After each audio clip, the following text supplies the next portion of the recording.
अपना हो रहा है, रिकॉर्डिंग शुरू है। शुरू करो। सभी को नमस्कार जो भी जुड़े हैं। यूपी से रश्मि से जुड़े हैं। रश्मि जी, आज का टॉपिक थोड़ा बहुत डिस्कस कर रहे थे, आप वापस चले गए। आज का टॉपिक अपने आप में एक भविष्य में हम कैसे जी पाए दुनिया के बदलते न्यू वर्ल्ड ऑर्डर में, इस बात के लिए है। ट्रंप ने को टैरिफ लगाया, इसकी कैलकुलेशन पे हम नहीं जाएंगे, कितना लगाया, क्यों लगाया, किस लिए लगाया, इस पे हम ज्यादा नहीं करेंगे। हम संरक्षणवाद की जो थ्योरी है, प्रोटेक्शनिज्म की थ्योरी है। ट्रंप कह रहा भाई मुझे तो मेरे जो देश है, मेरा खुद का जो देश है, उस देश के अंदर मेरे आदमियों को मुझे रखना है बस। एक थ्योरी आई थी पहले, एलपीजीपी लिबरलाइजेशन का था, और प्राइवेटाइजेशन की भी था, और ग्लोबलाइजेशन था। उस थ्योरी में ये था कि ओपन कर दो मार्केट, वहां का माल यहाँ आया, वहां का यहाँ गया। ये कह रहे नहीं नहीं, ये तुम्हारा माल जो है हम लेंगे तो टैरिफ लगाऊंगा मैं जच के, और तुम्हारा जो भी हाल होगा वो होगा। मेरी कंपनी है, मेरे आदमी, मेरे लोग पनपने चाहिए। और अमेरिका अभी तक ठगा ही ठगा गया। अब समझ में ये नहीं आया कि यार ठगा गया तो इतने पैसे तुम्हारे पास कैसे आए? ठगे तो हम गए, हमारी जो वर्क फोर्स थी वो भी गई, हमारे लोग भी गए, हमने तुम्हें माल भी दिया, तुम कैसे ठगे गए? मतलब आप ये सोचो कि अमेरिका जैसा देश ये कहे कि आज तक जो है हम ठगे गए, तो ठगे गए तो पैसे कैसे आ गए तुम्हारे पास इतने? तुमने डॉलर के मार्फत हमारे चाबियां लगा के ठग लिया हमें। हमारी अब दादागिरी की पराकाष्ठा है कि खेती के अंदर मैं माल भेजूंगा, तुम्हारी खेती रुड़े या नहीं रुड़े। तो शेयर मार्केट पर तो ट्रंप का शराब हुआ ही, वो मार्केट अलग था। संरक्षणवाद के दायरे में जो है शेयर मार्केट डाउन कर दिया ट्रंप ने। लेकिन अपना टॉपिक केंद्रित रहेगा कि कृषि पर काला साया जो पड़ा है। ये बंदा कह रहा है कि मेरे जो है मक्का है वो मेरे से लो, कई बहुत सारी चीजें हैं वो मेरे से लो, आप चीजें भेजो उस पे मैं टैरिफ लगाऊंगा। 28% इस पे लगाया, चीन के लगाया तो चीन ने तो कहा चल वो तो टक्कर में आ गया। अब भारत के अंदर कृषि के ऊपर जो ये बात काला साया पड़ा है, इस पे एक बात हम करेंगे, और एक मध्यम वर्ग में के ऊपर भी क्या प्रभाव है। तो हमने इस पूरे टॉपिक को 3 भागों में बांटा। एक तो संरक्षणवाद क्या है, क्या संरक्षणवाद जो है अमेरिका ने अपने चारों ओर अपनी बाउंड्री बना के अपने आदमियों को पालने का एक अपना वो धंधा खोल लिया, और बाकी दुनिया से डरा धमका के वो टैरिफ लगा के कुछ ले ले, और इनको झुंझुना पकड़ा दे हथियार का ऐसा, और बाकी धमका के मेरा कार भी तुम लो और मेरी खेती के जो मैंने पैदा किया वो भी तुम लो। अब भारत एक ऐसा देश है, दुनिया का बहुत निराला देश है। यहाँ के आदमी को संरक्षणवाद में फायदा है क्या, प्रोटेक्शन क्या है? भारत का आदमी ये कहते हैं कि यार मरने दो, अपने तो जो भारत में पैदा हो रहा है उसी को खा लो कर लो, लपड़े में ही नहीं पड़ते अपने। हम लपड़े में पड़े एक तो तेल में, हमने पेट्रोलियम प्रोडक्ट लिया, वहां हम उसके अंदर एलपीजी की थ्योरी में आ रहे हैं, डब्ल्यूटीओ के जो कानून है उनके दायरे में। तेल के सिवाय हमने एक बहुत बड़ी गलती ये की, दाल और जो पाम ऑयल का जो धंधा था जिससे ये दुनिया जो है खा रही है फैट वगैरह, यहाँ हम पिट गए। तो संरक्षणवाद में तो ये था कि यार तेल नहीं है तो मरने दो भाई, तेल कम खाओ। जैसे शास्त्री ने कहा ना भाई एक दिन भूखे रह जाओ। तो या तो हम संरक्षणवाद के इस मॉडल पे आ जाते हैं कि भाई जो चीज हमारे पास उपलब्ध है उसी से अपनी दिनचर्या चलाओ, और इंटर कंट्री जैसे मेरिट वालों के पास गुड़ है, मेरे पास बहादुरी है, तो ये जरूर तुम यहाँ कोई तुम्हारा टैरिफ का लफड़ा नहीं है, आपसी कोऑपरेशन से तुम कैसा कर जीना चाहो जी लो। जब मार्केट हम खोलते हैं तो संरक्षणवाद की थ्योरी खत्म हो जाती है। ट्रंप कह रहा है कि मेरा देश गरीब हो गया तुम्हारे इन लपड़ों के चक्कर में, मेरे आदमियों को तकलीफ हो गई, हमारे पास तो सब कुछ है, तुम्हारे क्या मतलब था, हम इस चक्कर में तुम्हारे मैं टैरिफ लगाऊंगा, और 90 देशों में लगा यार, फिर 90 का कम कर दिया, ये उतला पड़ा कर रहा है।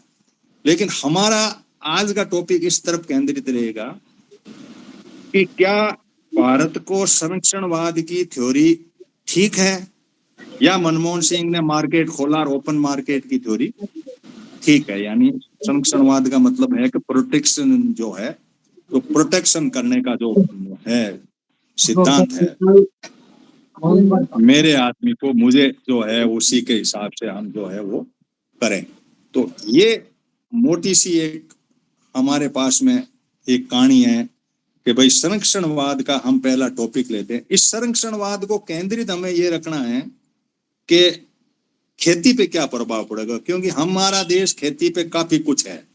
जैसे संरक्षणवाद में हम दाल जितनी है उतनी खाएं, तेल कम है हमें आयात कर रहे हैं, खाने वाला भी कर रहे हैं और ये भी कर रहे हैं, उससे है जितने करें। तो गाड़ी घोड़ों को बेच तो सकते नहीं, अब ये हमने तो लग्जरियस आइटम उनके कहने से सारे खरीद लिए, कारें मोटरसाइकिल है, ये सारा व्हीकल है।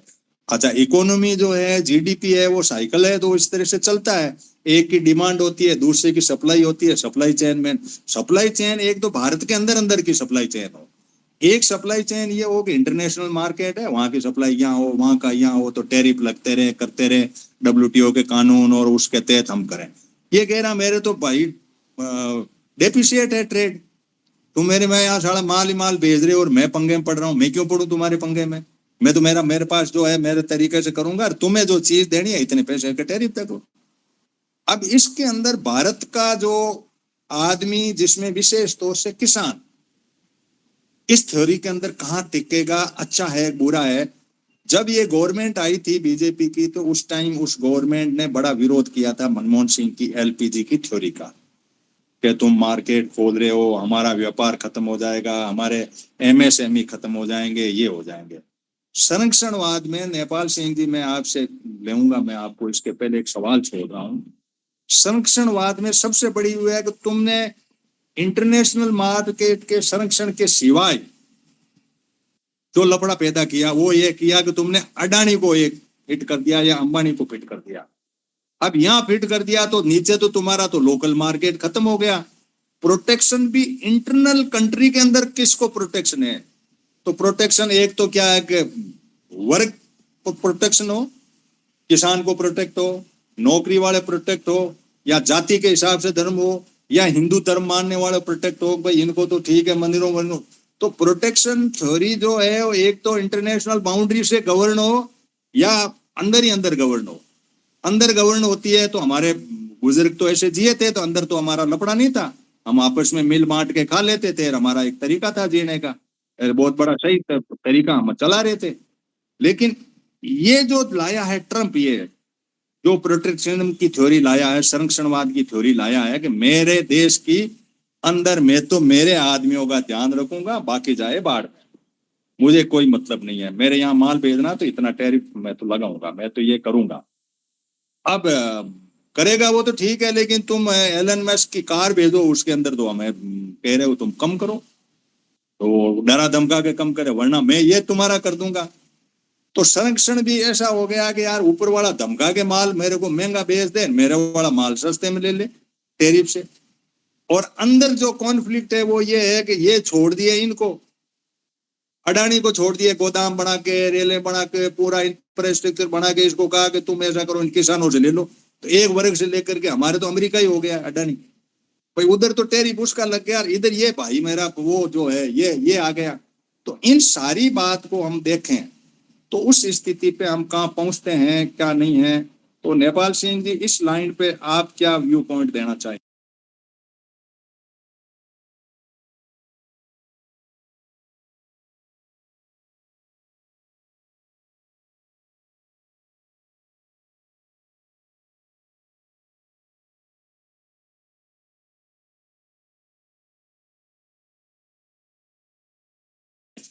सर आप सुन नहीं पाए मेरे को नेपाल सिंह जी? हाँ चलो, आप ज्वाइंट वापिस हो गए। नेपाल सिंह जी, आप अपनी प्रतिक्रिया क्या देना चाहेंगे इस पे? जैसे मैंने संरक्षणवाद की बाउंड्री बनाई, संरक्षण करने के अंदर मैंने एक बाउंड्री बढ़ाई। एक तो हमारी बाउंड्री भारत की सीमा है, जिसके अंदर अमेरिका से दूसरे आपसी देशों का डब्ल्यूटीओ कानून कायदे हैं, एक दूसरे को टैरिफ लगा सकते हैं, काउंटर टैरिफ, और वो सारा कुछ हो रहा है। एक अंदर ही है, ये लोग यहाँ नहीं कह पा रहे हैं। अंदर ही जैसे किसान का जो ढांचा आता नहीं, ये दूसरा टॉपिक मैंने इसलिए लिया कि कृषि पर काला साया जो है वो कैसे आया, कि कृषि पे हमारे तो यही दुश्मन बन गए, ये खुद टैरिफ ही है, हमारे से सस्ता घी ले रहे हैं, हमारे कोई चीज है उसको सस्ता ले लेते हैं और अपनी बस चला रहे हैं। तो वो हम सेकंड करेंगे, लेकिन पहले अमेरिका को करते हैं कि अमेरिका का जो टैरिफ का जो शराब है संरक्षणवाद के दायरे में जो पैदा हुआ, उसके बारे में आप क्या प्रतिक्रिया देंगे? पहले तो जी सभी को राम राम जो मीटिंग में हैं, और मैं बहुत ही मतलब कम शब्दों में अपनी बात रखूंगा क्योंकि मुझे थोड़ा सा जानना है कि एक तो ये है चौधरी साहब, संरक्षणवाद जो है ना ये एक ग्लोबल फिनोमेना है। जैसे जब पूंजीवाद सर उठाता है दुनिया में, दो ही जो एक्सट्रीम जिसे कहते हैं आइडियोलॉजी, वो है कम्युनिज्म एंड कैपिटलिज्म। तो दोनों के दोनों ही खतरनाक होती है। अब कैपिटलिज्म का सबसे बड़ा नुकसान ये है कि ये इसमें जो अमीर और गरीब के बीच की खाई जो है ना इतनी चौड़ी होती चली जाती है कि बाद में एक क्रांति को जन्म देती है। ये सामंतवाद की खिड़की कह सकते हैं आप इसे। अब इस टाइम में क्या है, संरक्षणवाद किसका होगा? संरक्षणवाद तो होता ही है, मतलब यानी कि आप पूंजीवादियों का संरक्षणवाद करेंगे, किसानों का तो करने के नहीं ना, मजदूरों का करने के। वही हो रहा है, ग्लोबली भी हो रहा है और देश के अंदर भी हो रहा है। अब आते हैं आप अमेरिका में। अमेरिका में देखिए, मैं अमेरिका को एक तरीके से देखता हूँ। अमेरिका हुआ कंट्री जिसमें पूंजीवाद तो है लेकिन वहां पर समाजवाद भी है। जैसे अमेरिका अकेला कंट्री है जो किसानों को दुनिया में सबसे ज्यादा सब्सिडी देता है अपने किसानों को। उसके बावजूद भी वहां पर किसान आत्महत्या भी करते हैं, टेंशन में भी है। यानी कि जो ये पूंजीवाद का मॉडल है किसानों के हक में कभी रहा ही नहीं ना होगा। अब उस सब्सिडी का मतलब एक तरीके से हम पे क्या असर पड़ रहा है? हम पे असर ये पड़ रहा है जी कि उन किसानों का जो प्रोडक्ट है वो सस्ता है, और वो जो सस्ता है और एक्चुअल कॉस्ट का जो गैप है, उनकी कमाई का गैप है, वो उनको सब्सिडी के रूप में अमेरिका दे देता है। अब उस सामान को इतना ज्यादा है कि उनको अमेरिका को मार्केट चाहिए, और वो मार्केट दूसरे थर्ड वर्ल्ड कंट्रीज है या दूसरे कंट्री है। अब हमारे यहाँ जैसे बिल गेट के 3-4 चक्कर लग दिए है अभी। अब वो ऐसे फ्री में तो लग नहीं रहा, उसने $7.5 बिलियन जो है अफ्रीका में खर्च कर रखे हैं वो एग्रीकल्चर में घुसने के लिए। वो यहाँ भी घुस रहा है, जेनेटिक सीड्स आएंगे, सिंथेटिक फर्टिलाइजर्स आएंगे, जमीन भी खरीदेगा वो। अब इन्होंने क्या कर दिया है, इन्होंने तो पूरा का पूरा अपना, पहले हमारे तो घर में जो आपने बात कही, हमारे घर में संरक्षणवाद किनको है? पूंजीपतियों को, अडानी अंबानी को। किसान की तो खुद ही खाल खींच रहे हैं। और इनकी तो हिस्ट्री रही है कि ये लोग ना इन्होंने स्वतंत्रता आंदोलन में भाग लिया, ये सिर्फ अपना फायदा देखते हैं। जो नेचुरल जिसे कहते हैं ना, प्राकृतिक आपदा आती है, नेचुरल कैलेमिटीज आती है, उसमें भी ये लोग इतने बेशर्म हैं कि उसमें भी पैसा कमाने की सोचते हैं, जबकि किसान हो गए, मजदूर हो गए, वे अपना खुला हाथ करके दान देते हैं। तो अब सवाल ये आता है कि हम कैसे रिएक्ट करें इसमें। हमारा यही है कि संरक्षणवाद तो है, पूंजीवादियों का संरक्षणवाद है, किसानों का नहीं है। तो फिर वही है जो पहले एक बार आपकी मीटिंग में हुआ था, डिस्कशन हुआ था कि हम लोग जो है बहती हुई जो धारा है उसके साथ हो जाए और अपने जो हित है उनको प्रोटेक्ट रखे, क्योंकि इसका विरोध नहीं कर सकते आप। जो अभी ये टैरिफ वाला वॉर चल रहा है, हर किसी का हक होता है अपने लोगों को संरक्षण देना। अमेरिका दे रहा है। ये घोंचू हमने, हमारे देश की सत्ता पे जो घोंचू बैठे हुए हैं, ये हमें बिल्कुल एक्सपोज कर रहे हैं, ये इनकी कमी है। दुर्भाग्य से सत्ता ही हमारे यहाँ ऐसी है कि जो पूंजीवाद को तो संरक्षण देती है, किसानों को तो खुलेआम लूटने के लिए छोड़ देती है, खुद भी लूटती है, दूसरों से भी लूटवाती है। अब अमेरिका अपना हित देख रहा है, टैरिफ का है तो जाहिर सी बात है जी, व्यापार में हर कोई अपना हित देखता है, तो वो भी देख रहा है। ये चाइना ने धमकी दे दी कि हम इतना लगाएंगे, वो उड़ गया चूंकि उसे अपना स्ट्रॉन्ग है। हमारे यहाँ जितने भी सत्ताधीश बैठे हैं तो झुक जाते हैं, उन्हें कोई मतलब ही नहीं है। उन्होंने तो सीधा बोल दिया ठीक है, आप ये कहते हैं टैरिफ, हम खेती के जितने प्रोडक्ट है टैरिफ हटा देंगे, आ जाओ लूट लो, कोई दिक्कत नहीं है, बस हमें परेशानी नहीं होनी चाहिए। तो इसमें तो यही है चौधरी साहब, अमेरिका क्या कर रहा है उसको हम कंट्रोल नहीं कर सकते। वो अपने लोगों के हितों को प्रोटेक्ट करेंगे, करेंगे और करना भी चाहिए। मुझे अच्छा लगता है जब कोई देश अपने लोगों के, अपने नागरिकों के हितों को प्रोटेक्ट करता है, और किसानों के जब करता है तो बहुत अच्छा लगता है। ये दुर्भाग्य है हमारा कि सत्ता ऐसी हमने बैठा दी कि ये जो है पूंजीवादियों को तो संरक्षण देती है, 16.5 लाख करोड़ उनके तो राइट ऑफ कर दिए, लेकिन किसान की खाल खींच लेती है यार, उसकी जमीन बिक जाती है, वो कुएं में कूद के कभी सुसाइड करता है, कभी कुएं में कूद के मरता है। तो इसलिए मैं ये मानता हूं हम लोगों की भी सोच ये होनी चाहिए कि भाड़ में जाए ये लोग, हम अपने हितों की बात करें कि इस टैरिफ वॉर में या फिर इस ग्लोबलाइजेशन में हम किसान कैसे सरवाइव कर सकते हैं, हमें उस पर सोचना चाहिए। राम राम जी।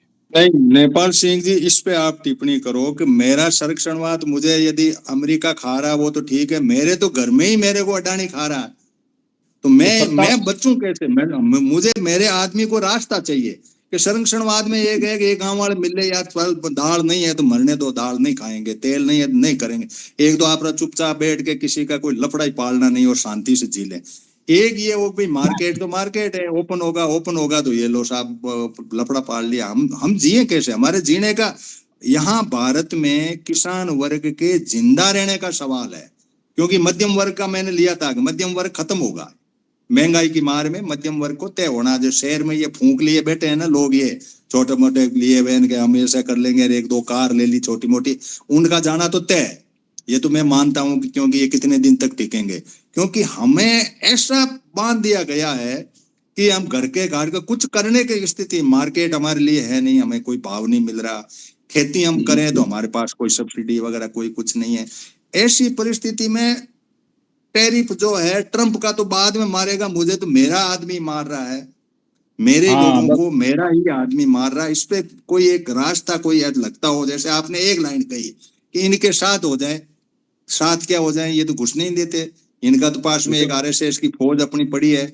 मान लो मैं कोई एफपीओ बनाऊं तो वहां मेरे कोई अधिकारी नहीं, मैं कोई गवर्नमेंट बनाऊं तो वहां पे मेरे लोग नहीं, वो लोग अपने हिसाब से अपने लोगों का निर्णय ले रहे हैं। ये जो संरक्षणवाद हुआ, या तो हुआ तो फिर कहो साहब जाट अलग हो जाओ, ये अलग हो जाओ, तो या किसान अलग हो जाओ, या महिलाएं अलग हो जाओ। ये जो वर्ग संघर्ष हुआ, ये तरीका हुआ, जिए कैसे आखिर? मतलब एक बड़ा सवाल खड़ा हो गया हमारे सामने। इन लोगों ने जो रचना रची ना, वो कोऑपरेटिव माइंडसेट से रची नहीं, इन्होंने पूरे ढांचे को इस तरह खड़ा कर दिया कि एक दूसरे की जेब टंटोड़ो, उसको लूट खास के भागो, और भागने के अंदर ग्रुप बन गया। ग्रुप बना वोटों की ओरिएंटेड के तौर पे, वो कुछ लोगों का कुछ जाति के ओरिएंटेड बना, और फिर उसमें धर्म की और उसमें डाल दी। तो ये जीने का सवाल है। ये तो जीने में देखिए चौधरी साहब, बहुत बढ़िया बात कही आपने। देखिए, अगर किसान को जीना है तो उसके दो गोल होने चाहिए, एक शॉर्ट टर्म गोल होना चाहिए, एक long term goal. Short term goal वो है कि मैं अभी क्या करूं फिलहाल अपने जीने के लिए, तो उसका तो यही है कि गांव में जो आज हमारे परिवार टूट रहे हैं, इसके लिए देखिए मैं हमेशा बोलता हूं, सामाजिक प्लेटफॉर्म सभी प्लेटफॉर्म की माँ है, चाहे वो आर्थिक प्लेटफॉर्म हो चाहे राजनीतिक प्लेटफॉर्म हो।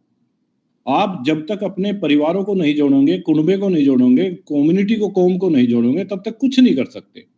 आप जो है गांव में अपने जितने अनाज, जैसे आपने कहा, उतना ही बो, मैं तो कहता हूं खूब बो, दाल भी बो, सब बो, लेकिन उसको स्टोर करो। और जितने एक बैंक बना लो, बैंक ऐसा नहीं जैसे ये शहरों में खुले हुए, नहीं, मेरा ये कहने का मतलब है कि आप एक अनाज को स्टोरेज का बैंक बना लो।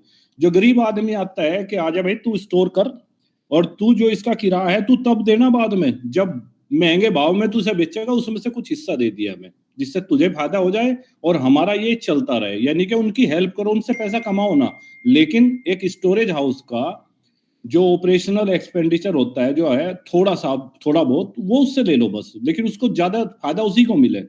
तो गांव में हमारे लोगों को, जैसे जो रिच है, जो अफोर्ड कर सकते हैं, उन्हें गरीब लोगों का सहारा देने के बनने के लिए आगे आना पड़ेगा।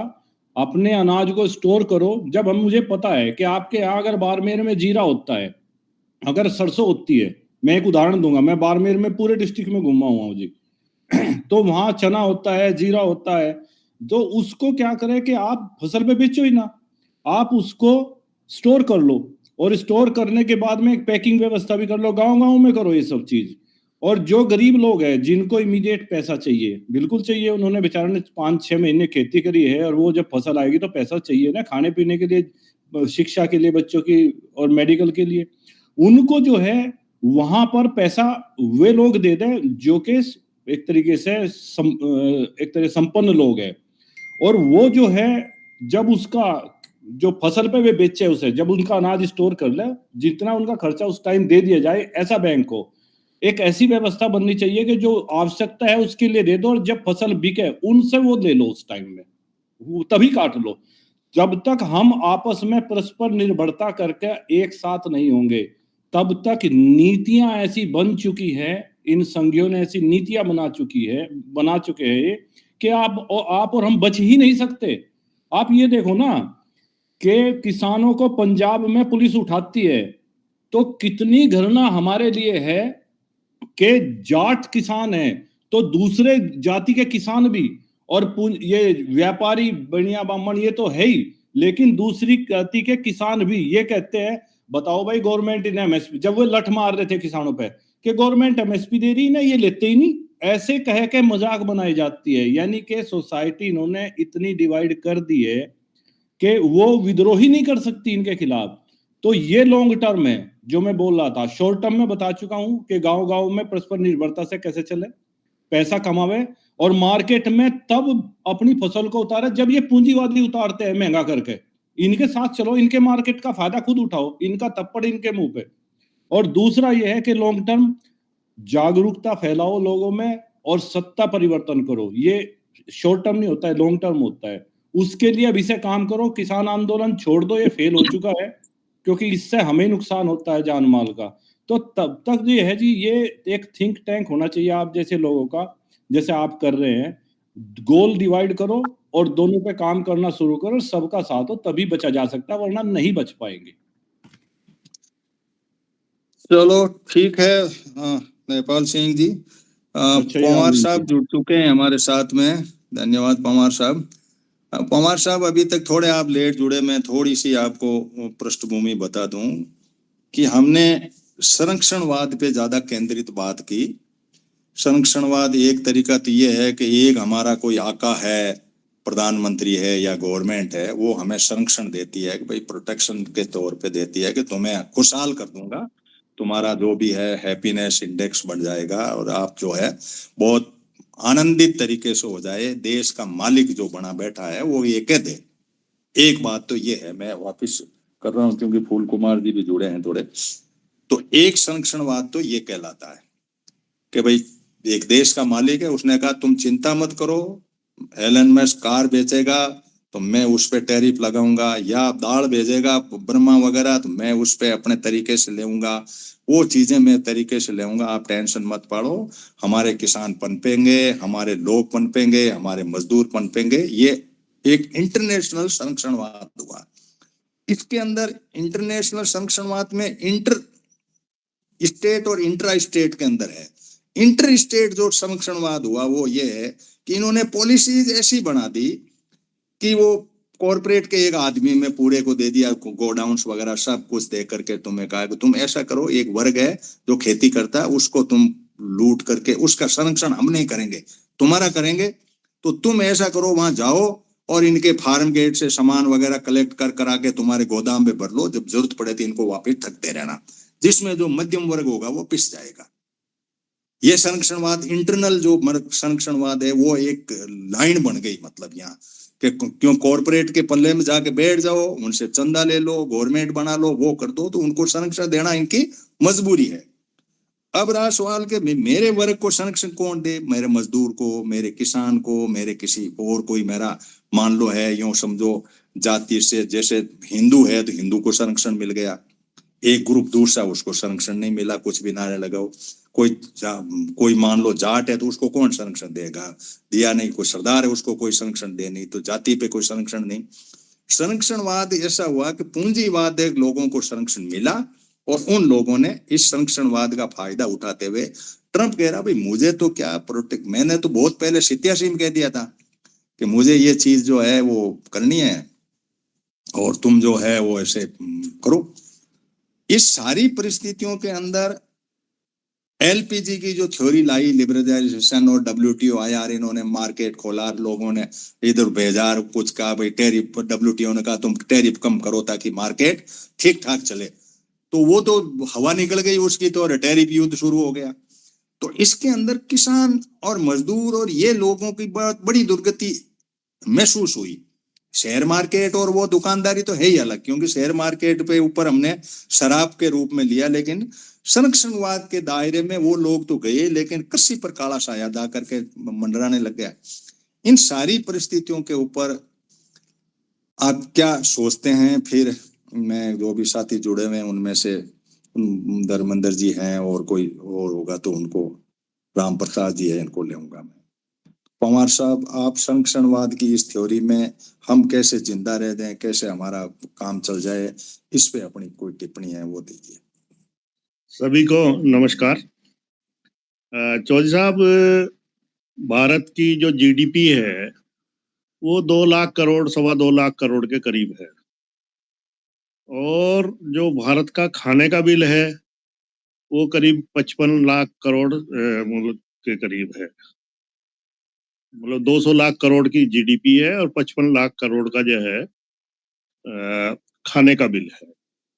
तो ये कोई छोटी बात नहीं है। किसान को पहले इस हालत में ला दिया कि वो अपनी कुछ बोल ही ना सके, बस जिंदा रह जाए बस। वैसे तो ये पिछले 500 साल में यही हो रहा है, जब से जनसंख्या बढ़ी है और खेती की जरूरत जो है वो भरण पोषण ही नहीं, व्यवसाय के लिए प्रयोग होने लगी। तो तब से ये चल ही रहा है, और ये इन्होंने नहीं किया, वो सब ने किया। पहले रॉ मटेरियल चाहिए था, मतलब अपने प्रोडक्ट्स के लिए, वो किसानों से ही आता था। अब वो चूंकि जनसंख्या बढ़ गई तो जनसंख्या का के लिए रॉ मटेरियल चाहिए, वो भी व्यावसायिक उत्पादन पे आ गया। अभी ये सब चूंकि लाचार है किसान, और लाचार बना दिया है उसको, और ये सभी सरकारें करती हैं जो पिछली रही हैं, उन्होंने भी यही किया। जो एलपीजी की बात करी वो तो मनमोहन सिंह सरकार ने शुरू किया था। तो इसमें सामाजिक जो जो चेतना है उसका थोड़ा सा अभी जब शुरू शुरू में, जब देश हमारा चूंकि इन्होंने अशिक्षित बना कर रखा हमारी वर्ण व्यवस्था ने, इसने जो पढ़ने लिखने नहीं दिया, पढ़े लिखे भी तो वो अपने मतलब के लिए पढ़े। और अभी लेकिन ऐसा तो नहीं है कि हमेशा के लिए एक ही नियंत्रण उनका रहेगा। हो गया, वो थोड़े दिन चला लिया उन्होंने ये जो पिछले 25-30 साल में पैसा बहुत हो गया, पैसे का लेन देन बहुत हो गया, पैसे का ऐशो आराम बहुत ज्यादा बढ़ गया। लेकिन वो यही है, जैसे मैंने पहले भी एक बार कहा था कि भाई अभी तक जितना हो रहा था वो लीजर प्लेजर वाली इंडस्ट्री सर्वाइव कर रही थी, और अल्टीमेटली वो उस पर पहुंच गई लिमिट पे, उस पर ज्यादा गुंजाइश बची नहीं है। अब बचेगा तो ये है कि भाई हाँ, इतनी बड़ी ये 700 करोड़ की आबादी है दुनिया की, तो खाएगी तो है ही। और खाने पे ही इसलिए बड़े बड़े उद्योगपति मतलब एग्रीकल्चर की तरफ भागे हैं। ये उन्होंने नियंत्रण करने के लिए पहले टुकड़ा फेंका, बेचारों को, किसानों को थोड़ा बहुत दे दिया, जैसे हिमाचल में तो उनका भाई तुम्हारा सेव जो है तुम जो है नदियों में फेंक रहे हो, इसकी बजाय तो चलो हम आपको ये शुरुआत करते हैं, इतना देंगे उतना देंगे।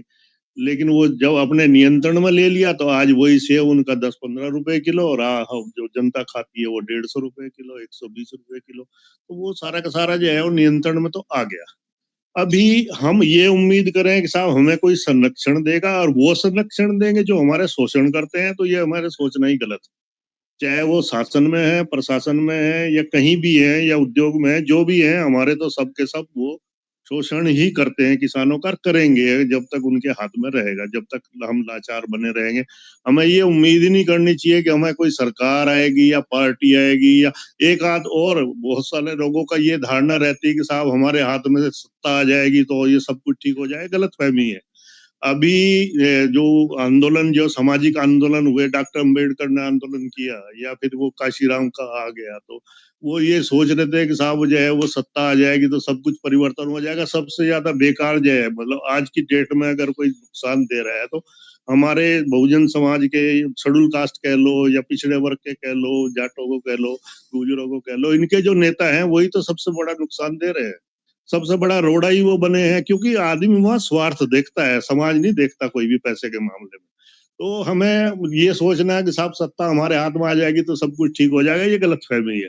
हाँ, किसानों का नियंत्रण जरूर मतलब इस तरह से हो सकता है कि वो अपने जो, चूंकि प्रोडक्शन हम कर रहे हैं, खून पसीना हम बहा रहे हैं, तो नियंत्रण हम ले सकते हैं। लेकिन ये सोच, नियंत्रण उस तरह से नहीं कि साहब सत्ता पे आप सत्ता पर नियंत्रण कर ले लोगों को, के कानून सारे वैसे बनने लगे। किसानों का नियंत्रण अगर हो जाए, क्योंकि वो प्रोड्यूस करता है और वो खाना ऐसी चीज है कि उसके बगैर जिंदा नहीं रह सकता आदमी। कोई एक बार को जो है गाड़ी मर्सिडीज नहीं मिलेगी, मारुति नहीं मिलेगी, पैदल भी चल लेगा आदमी, लेकिन ऐसा तो संभव ही नहीं कि खाना ना खाए। खाना तो जैसे तैसे चाहिए ही चाहिए। तो बहुत बड़ी पावर हमारे हाथ में है, संख्या बल हमारा सबसे बड़ा है। देश का 2/3 जो आबादी है वो लगी भी कृषि पे है। वर्क फोर्स को देख लो, वो सारी की सारी वही है। लेकिन यही है कि वो लाचार बना के रखा हुआ है। उसा हम संरक्षण मान लेते हैं कि साहब वो संरक्षण दे रहा है कोई प्रधानमंत्री, या ट्रम्प का क्या है? ट्रम्प ने भी तो सारा का सारा अपनी कंपनी के शेयर ही तो मतलब औरों के बिकवा करके अपने आप खरीद लिए। जो उनके हितैषी थे उनको कह दिया खरीद लो, अब तुम जो है उनका भला कर दिया, वो हो गया। इतना ही होना था, ये हो गया। टैरिफ फैरिफ सब बराबर हो गया। किसका टैरिफ और कहे पे टैरिफ कहे पे लगाया? साला एलन मस्क की गाड़ी खरीदनी किसे है? कौन मर्सिडीज खरीदेगा? कौन या उसकी टेस्ला की गाड़ियां खरीदेगा? किसके लिए? उन पर पैसा ही नहीं है। अभी सारे का सारा इनका सबका हाल है बैरंग होने वाला। सारे उद्योग बैरंग होने वाले। कृषि का चलेगा, कृषि का चलेगा, बिल्कुल ठीक चलेगा, लेकिन कृषि में हमारे किसान जो हैं वो बेचारे धर्म के उससे चंगुल से बाहर निकल जाएं। समाज के जो ये ड्रामे हैं साहब, ये आरक्षण और ये और वो सब ये बेकार के ड्रामे हैं। नौकरी है कितनी और कितना आरक्षण दे देंगे कि क्या हमारा काम चल जाएगा? अभी ठीक है थोड़ा बहुत, चूंकि बेचारों में युवा हैं, 10-10 साल हो गए, शादियां नहीं हो रही, खाली घूम रहे, डिग्री करके घूम रहे, पैसा माँ बाप का फुकवा के घूम रहे, कहीं वो बाहर जाते हैं, कनाडा जाते हैं, अमेरिका जाते हैं, बेचारे लौट के आ जाते हैं, जहाज में भर भर के भेजे जा रहे हैं, इसलिए कि वो लाचार हैं। किसानों के ही बच्चे हैं सारे के सारे। अभी हमें तथ्यपरक सोच पे इस पे लाना होगा कि जागरूकता बढ़ानी पड़ेगी। खाली ये सोच करके कि साहब पॉलिटिकल पार्टी हमारे कैप्चर हो जाएगी या पॉलिटिकल सत्ता हमारे पास आ जाएगी, ये गलत फहमी है। लेकिन हाँ, हम नियंत्रक बन सकते हैं। और मेरा अपना ये परमानेंट सोच है कि मैं ऑप्टिमिस्टिक हूँ कि एक दिन नियंत्रण किसानों के हाथ में आएगा जरूर। अभी जल्दी ही आएगा, बहुत ज्यादा देर नहीं लगेगी इसमें। थोड़ा सा धर्म के चंगुल से बाहर निकलना है, और निकल रहे हैं। जो युवा भी सोच रहे हैं, ऐसा नहीं है। हम बहुत सारे लोग ये कहते हैं कि साहब गुजरों ने जाटों ने ठा रखा है बिल्कुल धर्म का हिंदुत्व, ऐसा नहीं है। बहुत सारे बच्चे सोच रहे हैं जिनका पॉलिटिकल ऑब्जेक्टिव वो लगे हुए हैं, संघ में लगे हैं, भाजपा में लगे हैं, या इधर उधर ट्राई मार रहे हैं, लेकिन वो तो पॉलिटिकल ऑब्जेक्टिव वाले ना है कितने, वो उससे क्या फर्क पड़ना है। हमें थोड़ा सा व्यवस्था की उस तरफ सोच करके, ये सही बात है। हमारे अभी साथी कह रहे थे कि भाई जैसा आप प्रयास कर रहे हैं चौधरी साहब, हम भी लगे हैं, सभी लोगों को लगना पड़ेगा, इस पे ही लगना पड़ेगा। हाँ, ये है कि मार्केटिंग का मैं मानता हूँ, मार्केटिंग किसान कंट्रोल कर सकता है, क्योंकि प्रोड्यूसर वही है। जब तक वो पैसे का बिल्कुल ऐसा कर रखा, नेक टू नेक कर रखा, बिल्कुल वो जिंदा रख नहीं सकता फसल को। अपने 2 महीने भी अपने घर में नहीं रख सकता है, 15 दिन भी नहीं रख सकता, एडवांस में लेकर के मैं कर थोड़ा सा लेता। पवार साहब यहाँ रोक रहा हूँ। आपने एक बहुत बड़ी बात कह दी, मार्केटिंग को किसान कब्जे कर सकता है। ये हो जाता तो समस्या पूरी एकदम एक झटके में समाधान, किसी का कोई टैरिफ नहीं, किसी का कुछ नहीं। लेकिन क्या ये जो बात आपने कही व्यवहारिक है?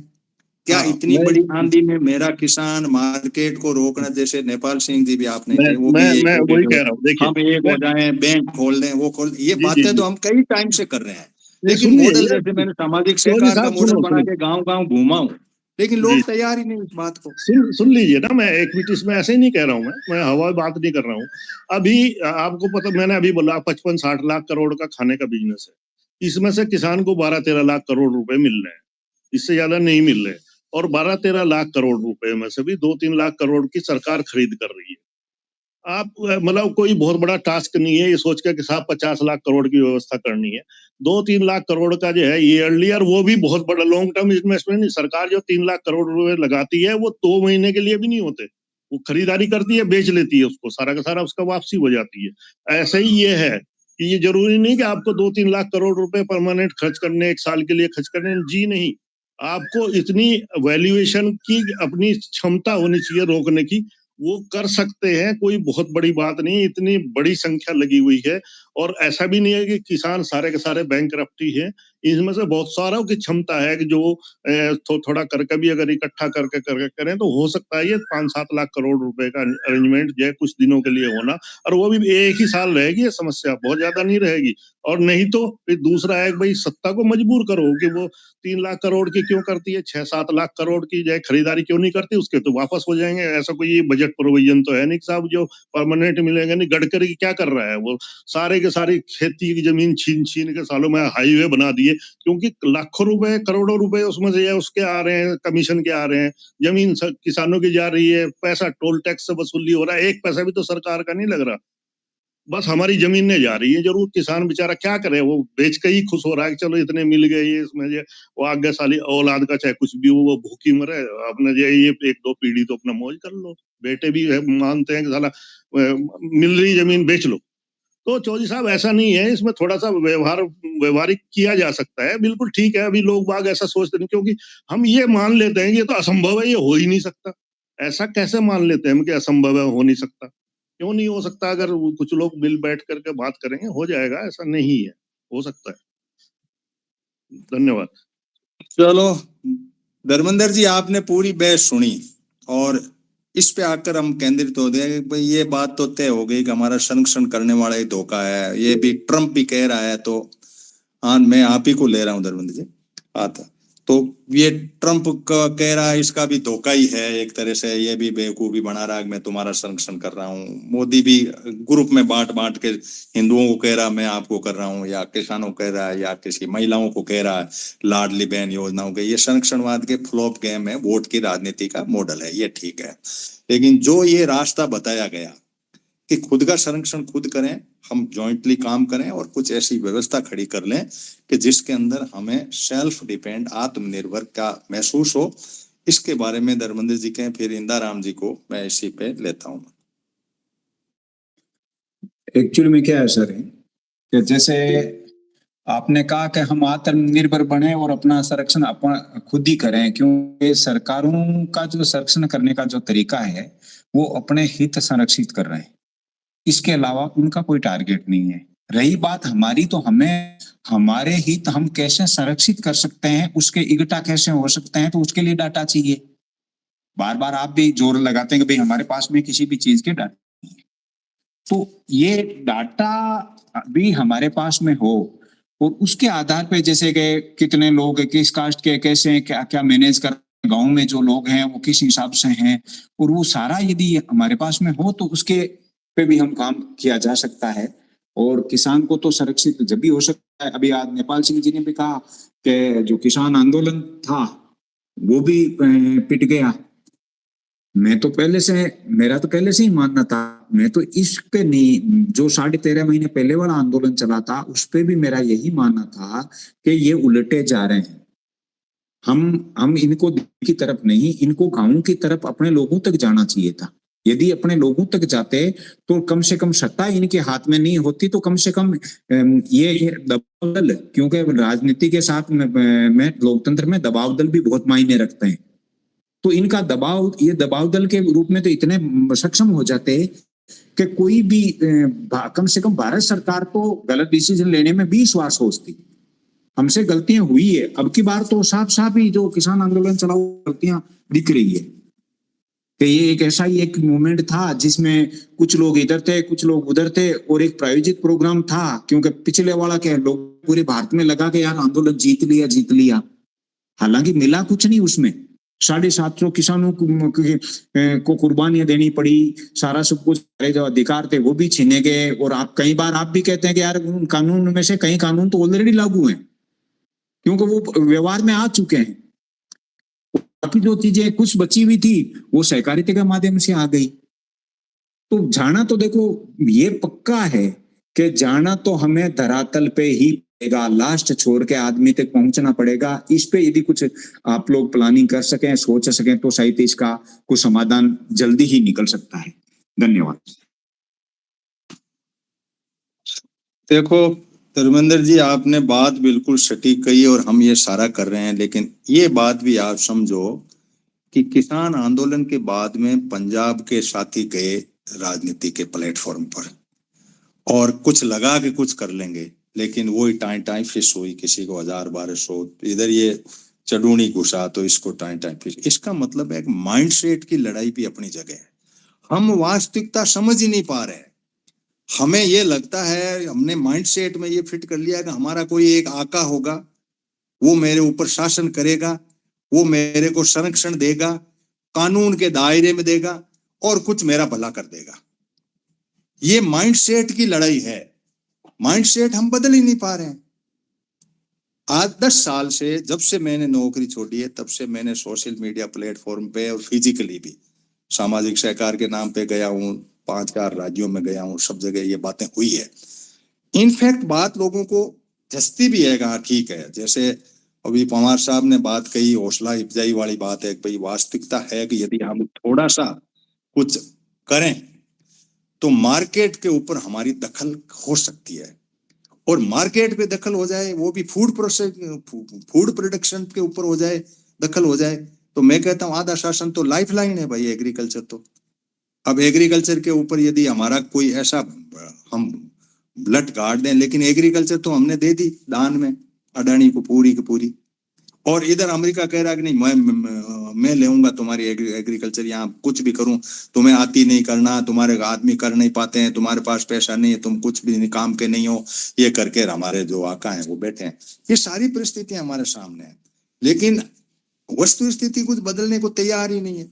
माइंडसेट लोगों का इस तरह से फिक्स हो गया कि कुछ भी बात अब ज्यादा कहें तो वो कहते हैं यूं ही बस ये ठीक है, गाल बजाने वाला कंसेप्ट है इनके पास। आ जाते हैं हर संडे, तो भाषण लगा के घंटा भर चले जाते हैं, उससे आना जाना नहीं। अब हम गांव में गए तो गांव में 5-10 लोग इकट्ठे होकर के हमें कोई हौसला अफजाई कर दी या हमें हम मिला दी। फैक्ट माइंडसेट की है। भारत के आदमी के माइंडसेट की लड़ाई हमें लड़नी पड़ेगी। हमें इस बात के लिए इनको करना पड़ेगा कि तुम बहुत कुछ हो। जैसे पवार साहब ने ये मार्केट वाली बात कही, मुझे अंदर से यूं लगा यार बात बड़ी, हताश होते हुए मैंने सवाल तो कर दिया, लेकिन बात बड़ी मार्केट की थी कि यार मार्केट कब्जे कर ले, ये जरूरी है। दूसरी चीजें, खाने वाली चीजें तुमने पैदा की है, यही तो कहा ना इन्होंने कि जो चीज तुमने पैदा की यार वो तुम्हारे कब्जे में नहीं है, तो दूसरी चीजों की फैक्ट्री क्यों चलाने के लिए आप लोन ले रहे हो और फार्म भर रहे हो भाई। जैसे मार्केट का मतलब क्या है, मार्केट तो कई तरह के मार्केट है ना, सोने चांदी का भी मार्केट है, दूसरा भी है, कोई किसी तरह से। किसान मार्केट के ऊपर अपनी पकड़ नहीं बना पा रहा है, और मार्केट पे पकड़ बनाने का मतलब लूटना नहीं है। मार्केट का एथनिक माइंडसेट से हमारे बडेरे जिए, उनके घर में अनाज होता था, लोग लेके घर से जाते थे, मार्केट मंडी कुछ नहीं था।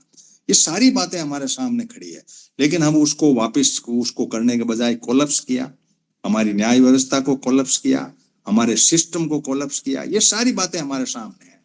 तो मतलब ये जब तक हम ये नहीं कर पाते हैं कि मार्केट को यदि हम कब्जे कर लेते हैं, तब तो कुछ बचता ही नहीं। रोटी तो सुबह भूख लगती है सबको, और ये कब्जे करने का मेथड जो है, ये आपने कहा कि ऐसा नहीं है। अच्छा, मैं इस बात को नहीं मानता हूँ, आप लोग आपने भी कहा, उन्होंने मैं ये नहीं मानता कि ये किसान फालतू बैठे थे। जो भी बैठे थे, मैं तो कहता हूँ कुछ था उनमें, एक हलचल थी उनके दिमाग में, एक बात थी, एक जज्बा था। जैसे मैं बैठा हूँ, मान लो 2 घंटे बैठा हूँ, मुझे पंखा बार बार बंद करना पड़ता है, या आप लोगों को इतना टाइम मैनेज करना, सारा कुछ करना, लिंक भेजना, तो कोई तो कर रहा है ना।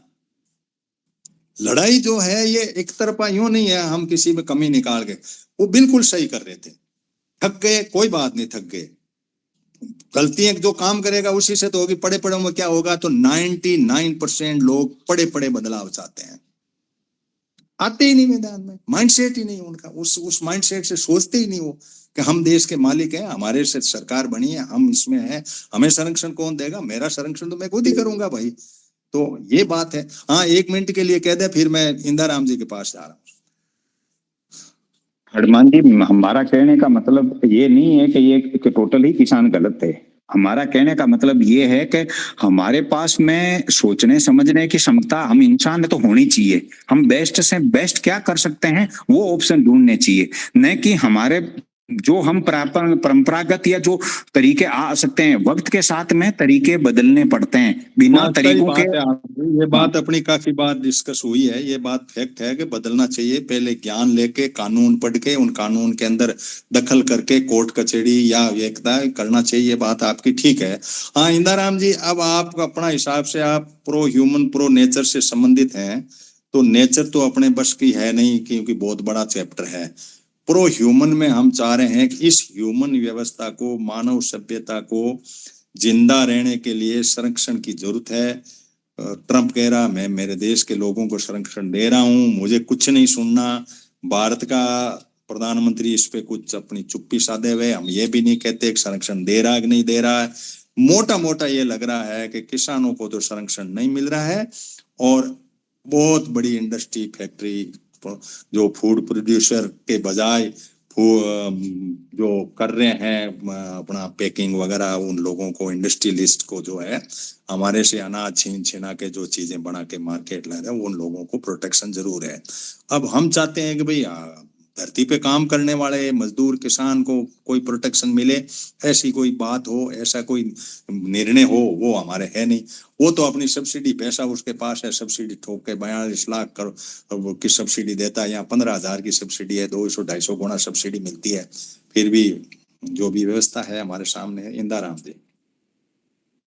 Thank you sir. Hanuman ji, मैं थोड़ा लेट ही जुड़ा, और जैसे आज का जो आपका सब्जेक्ट है एग्रीकल्चर में काला छाया और मध्यम वर्ग का महंगाई के दौर में डूबना तय, बिल्कुल सही बात है कि अब जो कोरोना काल के बाद ये तय हो गया था कि वास्तव में जो आज का बाद का जो समय है वो बिल्कुल एग्रीकल्चर ही है, और इस पे ही उसके बाद कॉर्पोरेट सिस्टम ने ये समझा कि सब कुछ बंद हो सकता है, एग्रीकल्चर बंद नहीं हो सकता, ये तो चलेगा ही। तो अब दुनिया के सभी इस कॉर्पोरेट सिस्टम का यही एक आंकलन है कि इसको अपन कैसे कब्जे में करें, जिसमें अमेरिका लीडिंग कर रहा है, और अमेरिका भी यही कोशिश कर रहा है कि भारत के इस एग्रीकल्चर पे इतने लोग क्यों बैठे हैं, इनको कहीं साइड में किया जाए और कम से कम लोग इस पे रहे और ये हमारे हाथ में आ जाए। ये बिल्कुल सही चल रहा है। सही क्या, मतलब एक तरह से ये इसको कब्जे करने की तरफ चल रहा है। और भारत के सिस्टम के बारे में तो आपने भी ये सारा बता ही दिया है, आगे भी इन्होंने भी बताया कि किस तरह से हम इसको कैसे ठीक कैसे कर सकते हैं। तो ये आपकी बात ठीक है कि लोगों का जब तक हम माइंड सेट नहीं बदले, लोगों के पास जाके नहीं समझे। अब अधिकांश लोग तो आपने ही बताया कि सारे सोते सोते ये तय करना चाहते हैं कि क्रांति हो जाए और हमारे कब्जे में सब चीज आ जाए। तो इस सिस्टम में तो ये सारी चीजें हम जो चाह रहे हैं वो ठीक है, हम लड़ें, सरकार से लड़ें, कोर्ट से लड़ें, ये ठीक है। एक तरह का ये भी तरीका होना चाहिए कि जहां भी बैठे हैं हम ये एग्रीकल्चर के लिए, लोगों के लिए, किसानों के लिए काम करें और लड़के कुछ लें। लेकिन एक्चुअल में ये कुछ देने वाले है नहीं। ये जो भी चल रहा है ये अपने हिसाब से चलेंगे। आपने एक बार बताया था किस तरह कोऑपरेटिव के कानून वापस दूसरे ढंग से लागू हो रहे हैं, कैसे सोसाइटियां वापस बन के कैसे ये उस पर कब्जा कर रहे हैं। तो ये एग्रीकल्चर पूरा जो सेक्टर है अब ये पूरा ही इनके कब्जे में जाएगा, ये पक्की बात है। अब लोग नहीं समझे, लोगों के दिमाग में माइंड सेट में नहीं आए तो वो एक अलग बात है। लेकिन जब तक हम ये सारी बात नीचे तक नहीं ले जा रहे, लोगों को नहीं समझा कि देखो ये आने वाला समय ये है, और इसमें ज्यादातर युवा पीढ़ी आगे नहीं आए। जैसे हमारे अंदर भी आप NSCPM में भी आते हैं तो यही बात आप भी कहते हैं कि जब तक लोगों का माइंड सेट नहीं बदले और लोगों तक हम नहीं पहुंचे तो एग्रीकल्चर सेक्टर भी ये जाने वाला ही है और चला ही गया करीब करीब। तो ये भी तय है। तो अब हम कैसे इसको रोकें, लोगों में कैसे जागृति पैदा करें, तब जाके ये हम इस पे कुछ कर सकते हैं। कानूनन ठीक है हम कुछ कर सकते हैं, पर अपन पूरा इस पे ये सॉल्यूशन नहीं है कि हम इस सिस्टम में ये सॉल्यूशन कर सकते हैं, क्योंकि बगैर सिस्टम में बदलाव किए, बगैर लोगों को जागृत किए और बदलाव के बगैर लोग अपने साथ आएंगे नहीं। और वो फिर नीचे लेवल से भी हो सकता है, ऊपर से भी हो सकता है, दोनों तरफ से भी हो सकता है। फिर जाके हम कोई इसमें राहत दे सकते हैं लोगों को, और लोगों का माइंड सेट बदलने में हम जरूर काम करें। और पूरी सिस्टम ये कैसे चल रहा है, धन सत्ता और ताकत का कॉर्पोरेट सिस्टम कैसे चल रहा है, ये लोगों के समझ में ही नहीं आता ना। पहली बात, लोग समझ ही नहीं रहे कि सिस्टम क्या है। हर कोई पॉलिटिक्स के साथ जुड़ जाता है, पॉलिटिक्स में चला गया तो वो जैसे ही किसी पार्टी में चला गया तो वो पार्टी के उस दायरे में रुक गया ना, उसके बाहर तो वो बोल नहीं सकता ना, तो वो कैसे लोगों का भला करेगा। तो अब आजकल वो सिस्टम है नहीं, लोगों को बाहर आना पड़ेगा, सिस्टम से बाहर आना पड़ेगा, पॉलिटिकल सिस्टम से बाहर आना। एज ए मूवमेंट के रूप में अगर हम काम करें और लोगों को समझाए तो कुछ माइंडसेट बदल के हम इस एग्रीकल्चर सेक्टर को बचा सकते हैं। थैंक यू, धन्यवाद। चलो मोमेंट की बात हुई। राम प्रताप जी, अब आप नेचर ह्यूमन सेंट्रिक के पार्ट हैं आप भी, फिर मैं राम प्रसाद जी को लेता हूं जो प्रैक्टिकली खेत में करते हैं। सीधी सी बात है कि बात कई जगह आई कि हमें संरक्षण देने वाला कोई नहीं है, ये बात तय हो गई। अमेरिका वाला राष्ट्रपति भी अमेरिका वाले लोगों के साथ थोड़ा थोड़ा धोखाशाही है, उसको भी वो पूंजीपतियों को पाल लें, लेकिन वो तो बहुत दायब दायब के धनी है, उनके पास बहुत कुछ है और रिसोर्स लूटा, दुनिया को लूटा उन्होंने, फिर भी वो कह रहे हैं कि दुनिया ने मुझे लूटा है, वो ट्रम्प कह रहा। तो उसकी कहानी अलग हो गई। लेकिन सवाल ये है कि भाई हमें कोई प्रोटेक्शन नहीं दे रहा है, इवन प्रकृति भी नहीं दे रही है, ईश्वर जिसको कह रहे हैं वो भी नहीं दे रहा है। आंधी तूफान होकर के फसलें भी हो रही है। सरकार ने बिल्कुल संरक्षण की नीति बिल्कुल ही कॉरपोरेट के अटैच में उनके गोदाम बना रहा है, उनकी किसान रेल चला रहा है, उनके लिए उड़ान के हवाई जहाज से उसका सामान जा रहा है, वो सारा बंदरगाह एक व्यक्ति को देके एक्सपोर्ट की बात कर रहा है कि हम यहाँ से माल जाएगा। दूध दुनिया का सबसे ज्यादा जो है एक्सपोर्ट हो रहा है। ये सारी कहानी हमारे सामने है। इसमें रीढ़ की हड्डी और मेहनत पूरी की पूरी जो गांव का गरीब किसान और मजदूर कर रहा है। अब इनका कोई धनी दोरी नहीं, कोई संरक्षण नहीं दे तो कौन दे। अब बात तो उभर के आती है, जैसे धर्मेंद्र जी ने कहा भाई उठना पड़ेगा, पवार जी ने कहा उठना पड़ेगा, सभी कह रहे हैं उठना पड़ेगा, जाए कहाँ उठ के, किसको कहें क्या करें। लोगों का इतना लेवल ही नहीं है, लोग उस लेवल पे सोच ही नहीं पा रहे हैं। वो पता नहीं क्या अपने धुन में अपनी पूरा उनका संरक्षणवाद इतना है, मैं मेरी बीजी और इनको संरक्षण कर दूं। उसको पता नहीं कि संरक्षण की दीवार इतनी हल्की है कि वो तो उड़ जाएगी तुम्हारी तो गवर्नमेंट के एक नीति में।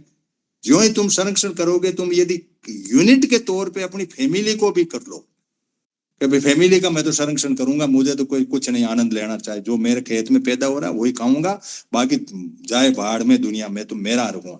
उसमें भी अपन तो क्या है कि मार्केट की लपेट में आ जाते हैं, कभी मोशर करके कर देते हैं, कभी शादी में कर देते हैं, कभी कुछ इस तरह का ढांचा खड़ा हो गया। अब संरक्षणवाद को यदि बढ़ाएं तो कुछ लोग जाति में संरक्षणवाद ढूंढते हैं कि चलो यार ये लोग इकट्ठे हो जाओ और तुम शिक्षा में आ जाओ, या तुम ये मृत्यु भोज मत करो या फलाने। कुछ लोग धर्म में ढूंढ रहे हैं कि तुम हिंदू हिंदू एक हो जाओ, तुम्हारा संरक्षण हम करेंगे भाई, तुम्हारे हम पूरा करेंगे, मंदिर बनाएंगे वो बनाएंगे, तुम्हारा संरक्षण हम करेंगे। इतने में वो आदमी कोई उठता है अमेरिका जैसा कि पूरे देश को मैं करूंगा भाई, तुम सब एक हो जाओ, मैं इन सब दुनिया के लोगों को ये कर।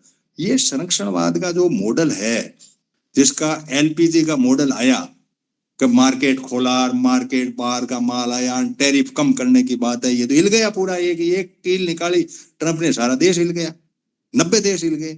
अब अगले ने और पैंतरा फेंक के कह दिया चलो 90 दिन तक मैं तुम्हारा कर रहा हूँ, 10% में चला लूंगा तुम्हारे दुकान। तो हम यार, हमारा तो देश ही अलग है, हम तो संरक्षणवाद के अंदर हम तो घुसे भी नहीं ना, हमें तो पता ही नहीं हुआ कि एलपीजी की थ्योरी आई। भाई मान लो लिबरलाइजेशन आया तो आपको क्या मिला, लोन से मिला, लोगों को मिला। प्राइवेटाइजेशन आया तो लोग ले गए। ग्लोबलाइजेशन आएगा तो हमने ग्लोब की शक्ल ही नहीं देखी, हमारे समुद्र तट ही नहीं देखा, खेत में पड़े पड़े ही मर गए। हमारे तो एलपीजी नहीं आई, हमारी एलपीजी नहीं आई, हमारे संरक्षण की बात आई तो मान लो बेटे की बाप ने संरक्षण कर दी और किसी ने कोई संरक्षण छेड़ा ही नहीं उसको, मरे चाहिए कोई भी जाए, तुम वोट दे दो और मस्त रहो, जाओ अपने घर पे जाओ। ये जो मॉडल है, इस मॉडल में लोगों को इस माइंडसेट से सोचना पड़ेगा कि एक वर्ग संरक्षित हो जाए और संरक्षित होकर के जो चीज पैदा कर रहा है उस पर अपना संरक्षण रखे, मार्केट को अपना कब्जे रखे, लोगों को अंदर एथेनिक यूं नहीं कि मार्केट चाबियां लगा के लोगों को भूखे मारने की माइंडसेट में भी जिंदा नहीं रह सकता। आप यदि इस लेवल पे सोचते हैं कि मार्केट जो चीज मैंने पैदा की है शुद्ध दूंगा, लोगों में शुद्ध आहार की एक भावना भरूंगा और सिस्टम से जिएंगे, तो उन सारी परिस्थितियों के अंदर आप राम प्रकाश जी आप क्या सोचते हो? फिर मैं राम प्रसाद जी को लेता हूं, आप क्या सोचते हैं?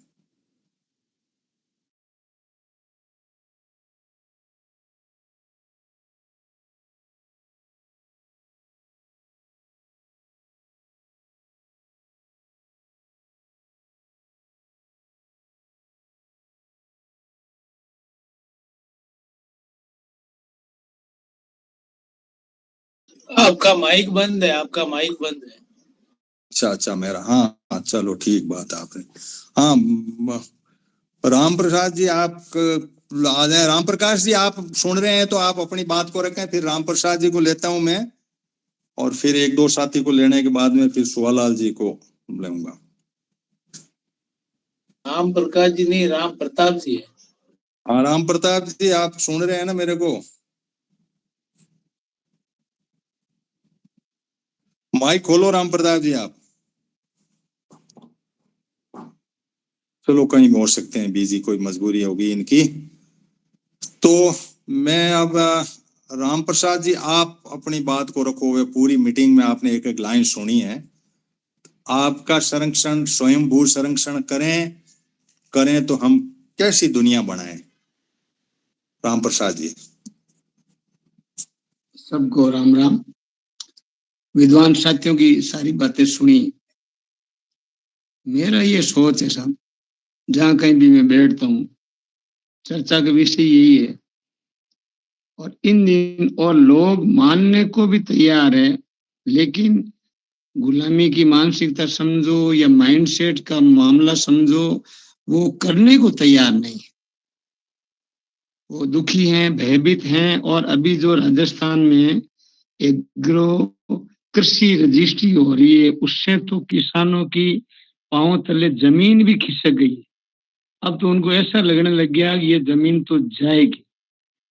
और उस जमीन में 2-3 लाइनें ऐसी भी है जो सर्टिफिकेट ओटीपी आकर के देते हैं कि मैं एग्रो स्टेक के लिए सहमति प्रदान करता हूं। इसका मतलब सरकार की मनमर्जी से जमीन किसी भी आपके जो स्कीम के अंदर समझो या जो क्लस्टर बना रहे हैं उनके अंदर समझो, जमीन तो जाएगी। ये तो किसानों के मन में भय पैदा हो ही गया। मेरा ऐसा सोच है साहब कि हमारे मुद्दे क्या हैं, भविष्य में हमारे साथ में क्या क्या समस्याएं आने वाली है, हमारे अस्तित्व को कहाँ कहाँ खतरा पैदा होने वाला है, उस विषय को लेकर के और उसके मिनिमम समाधान जो हम अपने स्तर पर कर सकते हैं उनको लेकर के जब हम गांव-गांव जाएं। मैं तो ये कर रहा हूँ, जहां मेरी बैठक होती है 10 आदमी बैठते, मैं यही कर रहा हूँ। लेकिन अभी वो स्वीकार नहीं कर रहे मेरी बात का मतलब ग्लोबल यूनाइटेड पंचायत का आइडिया जो मुझे ज्ञान यहाँ से मिल रहा है, जो मैं मेरे स्तर पर प्रयास कर रहा हूँ और मैं स्वयं खेती कर रहा हूँ। तो अब लोगों में भय और सख्ते की स्थिति तो आ गई है। पहले तो सुनना भी नहीं चाहते, अब उनमें भय और सख्ते की स्थिति आ गई। तो ये जो आदमी कह रहा है ये होके रहेगा, वो कह रहा है ये होके रहेगा, तो अब बचाव क्या है? बचाव जो पवार साहब ने कहा, शेराव साहब ने कहा, वो सारे बचाव वही हैं। जैसे हमारे पुरखे अपने स्तर पर कोई, हम तो कुछ लाते ही नहीं थे, हम भी कुछ नहीं लाते, बड़ी पापड़ जो भी है दाल वरम घर में ही करते हैं, सारे करने लग जाए। और छोटे मोटे व्यवसाय अपने गांव के स्तर पर कर रहे हैं। गांव के खपत हो तो ठीक, बाद में बाहर के गांव में बेचें, शहरों में भी लोग आकर के ले जाएंगे। लेकिन हम जब तक मानसिक रूप से मजबूत होकर के तैयार नहीं होंगे तब तक हमारी दुर्दशा ऐसी बनी रहेगी, ऐसा मेरा सोच है। धन्यवाद। चलो साहब, अब एक अशोक जी जुड़े हुए हैं। अशोक जी आप कोई बात कहना चाहें तो इसमें जोड़ दें। फिर पद्मेश जी को लेता हूं कि मेरा मार्केट पे कब्जा करने में संरक्षणवाद की प्रोटेक्शनिज्म की थ्योरी है, उसमें सरकार प्रोटेक्शन कर नहीं रही है, तो कोई वर्ग कर सकता है क्या, या कोई ऐसा बंदा है जो कर सकता हो? ऐसा कोई लॉजिक लगता हो किसी को तो वो इसमें जोड़े कम से कम। हरसुख जी आप अपना माइक खोल कर अपनी बात को रखना चाहें तो कह दें। बाकी मैं सुवालाल जी को नहीं, वो पद्मेश जी को ले। पद्मेश जी आप अपनी बात को रखें, हनुमानगढ़ से जुड़े हैं, आप मृत्युभोज आंदोलन में पूरा कर रहे हैं समाज सेवा के रूप में। हाँ पद्मेश जी अपना माइक खोलो। सर नमस्कार। नमस्कार जी नमस्कार। मैं वैसे तो लेट ही जुड़ा हुआ हूँ, लेकिन जो ये कोऑपरेटिव कार जो आप ये कर रहे हो, अभी किस तरह हम किसान लोग अपना मूवमेंट आगे बढ़ा सकते हैं और है तो इसमें अपन भी सहकारिता का जो मॉडल एक बार आपने पहले समझाया था ना, अगर उस पे सब मिलके गांव-गांव में काम करें या 5-7 गांव के क्लस्टर में या तहसील लेवल पे काम करें तो ये एक सक्सेस हो सकता है सर। ये मेरे देखने में हमारे हनुमानगढ़ के 21 किसानों ने चालू किया था 7-8 साल पहले और वो बहुत अच्छा गेन कर रहे हैं सर। यानी कि उन 21 किसानों ने आज ये मानो कि 85 लाख की जगह लेके और अपना कोल्ड स्टोर और अपना शॉप वगैरह सारा खुद बना लिया।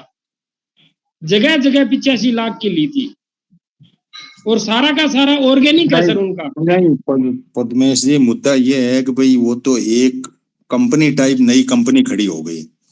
हम नहीं, वो जो कोऑपरेटिव कर रहे हैं ना, हम हाँ वो मैं समझ गया, कोऑपरेटिव है, हाँ। कोऑपरेटिव भी इनडायरेक्ट कंपनी की तरफ जा रही। माइंड सेट ऐसा बने हमारा कि मार्केट जो है वो लिबरलाइजेशन, प्राइवेटाइजेशन या उस तरीके से एक्सपोर्ट में जाए या प्रोटेक्शन थ्योरी पे हो, मेरे घर पे माल पड़ा भाई किसी को जरूरत हो तो ले जाना, ये चीज मेरे पास है। एक बात मार्केट या ज्यादा से ज्यादा गांव में मैं जो मॉडल ज्यादा दे रहा हूँ, मैं गांव में दे रहा हूँ कि गांव एक अपने आप में यूनिट बन जाए, इंडिविजुअल एक आदमी नहीं बने, गांव बन जाए। इसमें सुहालाल जी वगैरह ये भी लोग काफी वर्क कर चुके हैं यहाँ जयपुर के पास, और ये सारा हमने कई बार इस मुद्दों पे डिस्कशन किया। लेकिन ये पवार साहब ने जो बात कही ना कि हमने चीज पैदा की, उस चीज को हम इकट्ठा करें, नया करें, कोल्ड स्टोर बनाएं, वो तो एक तरह का वो कंपनी बन गई या कॉर्पोरेटिव बन गई, या कुछ लोग मिलके, वो अच्छे लोग हैं उन्होंने पैसे कमा। आम आदमी कैसे कमाए? हर किसान के पास में बैठे बैठे ही वो पूरा का पूरा जो भी हो स्टोर पे तेरे पास पड़ा है तू ऐसा कर या अपना रख ले, कोल्ड स्टोरेज बना या कैसे ही रख, तेरा ये सामान रख। अब उस सामान को रखने की थ्योरी लानी पड़ेगी सर। उसमें सर उन्होंने जो 250 के करीब किसान जुड़े हुए हैं ना, वो किसान अपना माल रख के जाते हैं, कहते हैं भी मेरा माल इस दाम से नीचे नहीं बेचना है, बिके तो ठीक है, नहीं बिके तो ठीक है। ये स्थिति भी मैंने हकीकत वालों से मैं मिला भी हूँ। एक वो जाट क्या ट्रेडर्स वो भी हैं, सारे हैं, लेकिन हम बहुत बड़े लेवल पे सोच रहे हैं, पूरे भारत के स्तर पे सोचते हैं। हमारा सिर्फ माइंड सेट गवर्न करने का मॉडल है कि भाई तुम लोग ये पैदा कर रहे हो, जैसे पवार साहब ने बड़ी बात कही कि भाई तुम संरक्षण किससे चाह रहे हो? ऐसे लोगों से चाह रहे हो जो संरक्षण क्या करे, तुम्हें लूटने के लिए बैठे, उनसे क्या संरक्षण करो? जो मुझे पता है कि याद एक लड़की मान लो कहीं यात्रा में जा रही हो, उसको पता है कि ये मेरा संरक्षण करेंगे तो मेरा भाई है, वो है, तो उसको क्या कॉन्फिडेंस है? संरक्षण हो नहीं सकता। हम तो वैसी तरह की यात्रा कर रहे हैं, हम तो बैठे हैं, ठीक है, वोट दे करके साइड में हो लिए, बैठ लिए कोने में बैठ के करके। हमारा एक सिस्टम ऐसा डेवलप हो पूरी कंट्री में कि जो चीज मैंने पैदा की उस चीज के ऊपर मेरा अधिकार, मेरी रेट, मेरे को मतलब एमएसपी मिले या कुछ जो भी मिले, मेरे सिस्टम में ढले और मैं अपने आप में सशक्त हूँ। इंडिविजुअली हर व्यक्ति अपने आप में ये महसूस करे। अब उसकी हमने उसको गांव तक सीमित रखा, तो इंडिविजुअल से नहीं मान के गांव को मान लो, चलो इंडिविजुअली हो सकता है कि आप इतना छोटी से छोटी यूनिट नहीं बना पाए, आपने न्यूट्रॉन बनाया, न्यूट्रॉन प्रोटॉन न्यूट्रॉन करके छोटा सा छोटा, यदि आपने कोई पार्ट लिया अणु का तो वो प्रोटॉन ले लिया, प्रोटॉन के रूप में नहीं लेकर के एक एटम के रूप में लिया, तो एटम हमने माना कि जिसमें न्यूट्रॉन भी है, प्रोटॉन भी है, पॉजिटिव नेगेटिव के लोग भी हैं और इलेक्ट्रॉन भी है। इलेक्ट्रॉनों ये तीन मिलके एक गांव की एक परिभाषा खड़ी करते हैं। तब वो जो सामाजिक सहकार का मैं जो बात कर रहा हूँ वो ये है कि भाई हम एक गांव को एटम माने और गांव को एटम मान के और फिर एक क्लस्टर के फॉर्म में बने, 5 गांव क्लस्टर बन जाए, भले उसके 5 से फिर आगे बढ़ जाए। वो जो माइंड सेट खड़ा होता है उसके अंदर लोग जो जुड़ते हैं वो अलग तरह का एक माइंड सेट होता है। अब गांव के अंदर कुछ लोग निकम्मे भी हो सकते हैं, जो मतलब आप न्यूट्रॉन, प्रोटॉन और इलेक्ट्रॉन नेगेटिव होते हैं, प्रोटॉन पॉजिटिव लोग होते हैं, उनके बीच में न्यूट्रॉन अपने जैसे लोग लगे रहते हैं, तब जाके एटम बनता है। एटम बम जब बनता है तो एक बहुत बड़ी यूनिट बनती है। उसी माइंडसेट से अपने एक मॉडल की परिकल्पना हम लोग कर रहे हैं। हम ये सोचते हैं कि हम इस तरह की बातों को कम से कम रखें ताकि लोगों के दिमाग में एक बात आएगी, यार बात तो है गांव के ऊपर। ऐसे में घूमा भी हूँ गाँवों में, लेकिन ये बात है राम प्रसाद जी, हम काफी लोग इधर उधर घूमते हैं, कहते हैं, करते हैं, लेकिन विश्वास नहीं। विश्वास यूं नहीं कि भाई हमारा प्रोटेक्शन नहीं है। एक व्यक्ति भी गांव में ये कहने तुम चिंता मत करो, 10 लाख लगे चाहे 50 लाख लगे, अपन घाटा नफा अपन बियर करेंगे और देखेंगे, ऐसा थ्योरी बन नहीं रही। ऐसा कोई आदमी नहीं मिल रहा है जो ये गांव के अंदर कर ले, या 5 गांवों के क्लस्टर को करें उनमें से नहीं मिल पा रहा। तो ये जो प्रोटेक्शन, भाई मैं प्रोटेक्शन की थ्योरी को पूरा इस पे केंद्रित कृषि पे ला रहा हूं और कृषि में मध्यम वर्ग को अटैच कर रहा हूं।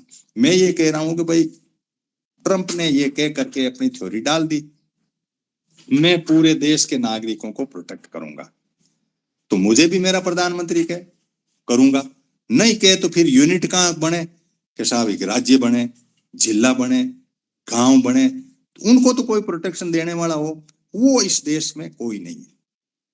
कोई भी व्यक्ति इस बात तक नहीं हो रहा है कि तुम्हारे को ये प्रोटेक्शन है, संरक्षणवाद की थ्योरी। बाकी तो एलपीजी की थ्योरी तो उनको है, ग्लोबल मार्केट है और फिटेस्ट विल सर्वाइव, ये भी थ्योरी है, और इनविजिबल हैंड है कैपिटल थ्योरी में, जो हाथ पकड़ के आपको ऊपर भी ला सकता है और आपका मुक्का लगा के आपको नीचे भी डाल सकता है। और वेल्थ क्रिएटर लोग जो होंगे वो इनविजिबल हैंड में भागदौड़ मचाएंगे। एक मॉडल जो हमारे बुजुर्गों ने जिया है, ये जो नया नया कॉर्पोरेट का मॉडल आया उसको कोलैप्स कैसे करें, सवाल यहाँ आके खड़ा है। हम या तो उसमें हिस्सा बने, जैसे नेपाल सिंह जी चले गए, वो ये कह रहे भाई इस धारा में बह जाओ। अब धारा में क्या बहे, वहां तो वो सारा आरएसएस या इनका कोई आदमी या इनके लोग बैठे हैं, तो हमें तो घुसने ही नहीं देते, हमें तो वोट लेते हैं। हम राजनीति की धारा में गए तो हमारे को तो वही कहानी मिली। स्थिति बहुत टिपिकल है। हम कोई इस लेवल तक सोच नहीं पाते कि मैं भी तो हूं भाई कुछ। अब वो करे तो वो कहते पागल टाइप का फालतू बातें हैं साहब, ऐसे कोई होता है क्या? ऐसे तो होता ही है क्या? कोई तो होगा, रिप्रेजेंटेटिव होगा जो आपकी बात वहां संसद में जाएगा, संसद में जाके क्या कर लेगा। मान लो आपने विधानसभा में भेजा, विधानसभा का तो कल सुप्रीम कोर्ट का फैसला आया और वो कह रहा है यार ऐसा क्या राज्यपाल है जो 2020 के बिल है वो पास नहीं कर रहा। तमिलनाडु रो रहा है, तेलंगाना रो रहा है, कई यहाँ पे ये इनका पंजाबियों के बिल पड़े हैं। एक राज्यपाल बिल को ले करके बैठ गया 2-2 साल में। बोलो क्या कर ले दिया इस राजनीति को, हम कहाँ कहाँ ले जाएं, किस तरह से करें। तो हमारा इसका मतलब है कि इस राजनीति में तो कोई हमें पार लगती लगी नहीं लगी तो क्या करें। पर पीपल्स मूवमेंट की बात आई कि हम जाएं लोगों में समझाएं, कितने लोगों को समझा सकते हैं। सोशल मीडिया प्लेटफॉर्म पे तो ये 15-20 आदमी हमेशा मेरे इकट्ठे होते हैं, सुन लेते हैं, फिर बात चल जाती है। सवाल बहुत बड़ा है और भारत के लिए अलग है। भारत में कृषि का बहुत बड़ा जमावड़ा है। ये चीज अमेरिका ने समझ ली, अमेरिका टांग अड़ाने लग गया। बड़े बड़े मतलब तीखे सवाल जो है वो खड़े हो रहे हैं हमारे सामने, हमारे बच्चों के भविष्य के सामने। और ये प्रोटेक्शन के नाम पे बस यूं ही नाटकबाजी है। हिंदुओं को समझ रहा है कि हम तुम्हारा प्रोटेक्शन कर रहे हैं, बीजेपी की गवर्नमेंट है, हम तुम्हारा कर रहे हैं। कुछ लोग समझते हैं कि हम जो तुम्हारा महिलाओं को लाडली बहन करके तुम्हारा प्रोटेक्शन कर रहे हैं। संरक्षणवाद की थ्योरी जो भी आई उसका एक अपना आप में अवरोध आया। तो सुवालाल जी को लेते हैं, फिर पवार साहब होंगे तो उनको, इन दोनों को अपन सुनते हैं। तो सुवालाल जी, इतनी बहस का क्या आप दिशा दे पाएंगे? आप कोई बात है जो कहें? हाँ, देखिए ऐसा है कि प्रोटेक्शनिज्म या संरक्षणवाद है वो डेवलप्ड कंट्रीज के लिए अलग मायने रखता है और इंडिया जैसे देशों के लिए अलग उसका मीनिंग होता है। हम एक ही मीनिंग नहीं दोनों प्रकार के देशों या इकोनॉमी पर लागू नहीं कर सकते हैं। देखिए, डेवलपिंग कंट्रीज के लिए जो प्रोटेक्शनिज्म है कि वो अपने संसाधनों को बचाए, ये मैं मानता हूं कि वो अपने संसाधन बचाएंगे, जिसमें चाहे जंगल भी हो, चाहे खेती की जमीन हो, चाहे यहाँ तक कि जो किसान उत्पादक है वो हो, और जो मिनरल्स है इनको आप बचाएंगे तो मैं संरक्षणवाद मानता हूँ। बाकी अगर ये नहीं बच पा रहे हैं, खाली दुनिया में मार्केट के लिए प्रॉफिट, कॉर्पोरेट के प्रॉफिट के लिए, क्रॉनिक कैपिटलिज्म के नाम पर अगर इन संसाधनों को बाहर बेचा जा रहा है, चाहे पक्का माल हो या कच्चा माल के रूप में, तो वो संरक्षणवाद नहीं है। वो बिल्कुल उल्टा हो रहा है कि आप अपने ही रिसोर्सेज को बर्बाद कर रहे हो। और सिर्फ मुट्ठी भर लोगों के लाभ के लिए। अब दूसरा बात है कि जो डेवलप्ड कंट्रीज है, देखिए उन्होंने अपने संसाधन या तो उनके पास कम है, या उन्होंने पहले ही यूज कर लिया है, या वो है तो यूज नहीं करना चाहते हैं। तो उनके लिए संरक्षणवाद का मतलब ये होता है कि वो अपनी टेक्नोलॉजी, अपनी पूंजी को बचाते हैं, वो उसका प्रोटेक्शन करते हैं, या ये कहे तो सीधा ही अपने लाभ को, प्रॉफिट को बचाने का ही उनका संरक्षणवाद है। बाकी उनका संरक्षणवाद में कोई अलग नई बात नहीं है। और इंडिया जैसे देशों का संरक्षणवाद बिल्कुल ही अलग है। अब देखिए हो क्या रहा है कि इंडिया जैसे देश में एक्सपोर्ट करो या आप संसाधन बेचो, प्रोडक्शन बेचो, देखिए ये 3 तरीके से गलत मैं मानता हूँ। पहले तो आप यहाँ महंगाई कितनी पैदा कर रखी है, फिर एक्सपोर्ट आप करते हो प्रोडक्शन का, तो वो एक गलत है कि आप लाभ कमाने के लिए, चाहे वो सरकार हो या फिर प्राइवेट हो, वो लाभ कमाने के लिए तो देश में तो उत्पादकों के लिए तो महंगाई इम्पोज कर रखे हो, फिर आपका एक्सपोर्ट का कोई मीनिंग नहीं रहता है। दूसरा ये है कि एम्प्लॉयमेंट जनरेट उससे, एक्सपोर्ट से हो ही नहीं रहा है, उस प्रोडक्शन से, तो फिर आपका प्रोडक्शन एक्सपोर्ट करने का कोई मायने नहीं रखता है। और तीसरा ये है कि आपके जो प्रोडक्शन है वो यहाँ की आवश्यकता तो पूरी करिए पहले। यहाँ सरकार पर, कहने का मतलब है सोशल सिक्योरिटी या सिक्योरिटी होना। यहाँ पर लोग सरकार पर डिपेंड है प्रोडक्शन के लिए भी, कंजप्शन के लिए, चाहे वो फूड ग्रेन्स हो या कुछ भी हो। तो 3 चीजें तो पहले देखिए कि एम्प्लॉयमेंट, इन्फ्लेशन और सिक्योरिटी, चाहे वो इंश्योरेंस हो या सोशल सिक्योरिटी, ये 3 तो आप दे ही नहीं रहे हो लोगों को, और आप अपने ही प्रोडक्शन रिसोर्सेज को क्रोनिक कैपिटलिस्ट के उनको फायदा दिलाने के लिए आप बेच रहे हो। और जो भी ग्लोबल ट्रेड जो है, चाहे वो WTO के रूप में हो या कोई बायलैटरल ट्रेड एग्रीमेंट के रूप में हो या फ्री ट्रेड एग्रीमेंट, ये दरअसल प्रॉफिट देने के लिए ही हो रहा है। बाकी कंज्यूमर्स या जो प्रोड्यूसर है उनको कोई लाभ नहीं होता है इस प्रकार के फ्री ट्रेड से, इस प्रकार के एग्रीमेंट से, और इस प्रकार के मल्टीलेटरल जो भी ट्रेड की ट्रीटी की जाती है। अब देखिए वेस्टर्न कंट्रीज या डेवलप्ड कंट्रीज में क्या है, वहाँ एम्प्लॉयमेंट, इन्फ्लेशन और सोशल सिक्योरिटी, ये 3 चीज देखी जाती है, बाद में प्रॉफिट देखा जाता है। हमारे देश में पहले प्रॉफिट देखा जाता है, बाद में 3 चीजें देखी जाती है।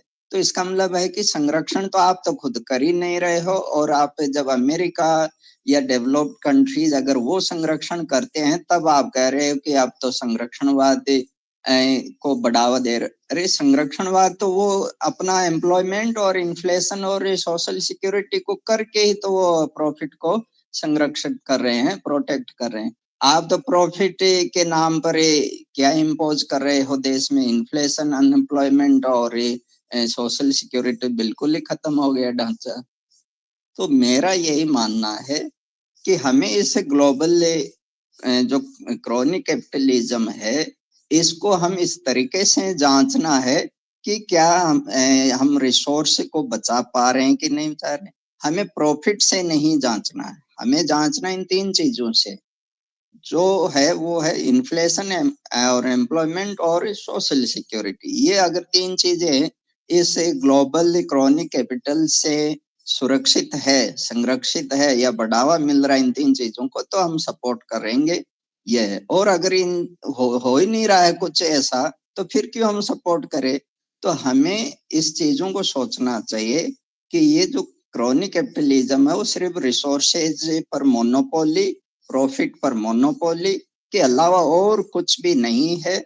बाकी ना प्रोड्यूसर है को लाभ हो रहा है, ना कंज्यूमर को लाभ हो रहा है। Thank you.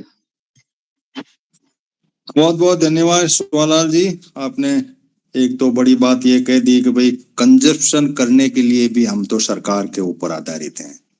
सरकार चाहे तो राशन कर दे, सरकार चाहे तो बंद कर दे, कंजप्शन ही करना हमारे बस में नहीं है। तो प्रोटेक्शन तो सेकंड पार्ट हो गया। और फिर आपने ये बात भी कह दी मध्यम वर्ग का महंगाई के दौर में डूबना तय है। ये जो बात अपने लास्ट में अपने टॉपिक की लास्ट बात है, ये आपने पूरी उस तरीके से कह दी कि भाई इस देश का प्रोटेक्शनिज्म की थ्योरी अलग है और डेवलप्ड कंट्री की अलग है। अब इस देश के अंदर हमारा प्रोटेक्शनिज्म की थ्योरी कौन लाए? सरकारी के ऊपर हम तो बात कर रहे हैं क्योंकि कंजप्शन ही सरकार के पर आधारित है हमारा। तो हम क्या खाएंगे, कितना खाएंगे, नहीं खाएंगे तो क्यों नहीं खाएंगे, वो सारा सिस्टम ही एक तरह से उन्होंने कैप्चर कर रखा है आदमी को पूरा का पूरा। नेचर भी अपने कब्जे में है उनके, सारा खनिज भी कब्जे में, अनाज भी कब्जे में है। एक मानव तो कीड़े मकोड़े की तरह इस पृथ्वी पर, इस भारत की धरती पर इधर उधर घूम रहा है। जहाँ जिसका बक बैठ गया वो गया, छोटा मोटा कर लिया। बाकी उस लाइन ऑफ पे हम नहीं आ पा रहे हैं कि यार हम कुछ हैं यार, हमें कुछ ऐसा करना है या ऐसा मॉडल लाना है, इस मार्केट को ऐसे संजोना है, इस धंधे को ऐसे करना, वो कुछ भी नहीं है। बस यूं डोलते फिरते वाली बात है। बेरोजगारी वाली बात भी आ गई कि कोई मतलब नहीं, कोई लेना देना नहीं। इन सारी परिस्थितियों के अंदर संरक्षणवाद, जो भारत का संरक्षणवाद है, उसका मायने क्या है कि कौन किसको संरक्षण दे रहा है? भाई वो कह रहा है मैं दे रहा हूँ, बच्चा झूठा सच्चा जो भी कह रहा होगा, लेकिन उसने अपने दोस्त को तो कम से कम फायदा पहुंचा दिया। शेयर मार्केट को उछाला, वापस नीचे पटक दिया, तो कुछ लोगों को कह दिया कि ले लो, शेयर के अंदर अरबों रुपए कमा लिए, तो कुछ तो कर ही लिया ना। लेने एक कंकरी फेंकी, लहरें उठा दी और वो पूरा अपना संरक्षण कर दिया। तो कैपिटल थ्योरी में भी संरक्षण नहीं कर पा रहे हो आप तो, क्योंकि आपके पास कुछ है ही नहीं। कर संरक्षण क्या करो? तुम्हारे पास जेब में कुछ हो देने लेने को, तो तब तो ये बात है इधर उधर राजनीति के वोटों को इधर उधर बिखेरने की। जिस देश का सिस्टम इस तरह से कोलैप्स हो, उसके अंदर एक किसान एक ऐसी चीज है, मजदूर एक ऐसी चीज है जो इसको ढोए रख रही है, क्योंकि वो तो जिंदा रहना है उसको। उसके सारे से दूर से थोड़े बहुत जिंदा रह लेते हैं कि उनको अनाज पैदा कर लेते हैं, कहीं से कबाड़ लेते हैं, कोई सरकार टांग अड़ा लेती है, कुछ बाहर से आ जाता है। सारा स्थिति इस तरह से, जिसको कि डावाडोल कह सकते हैं, स्थिति ऐसी स्थिति है।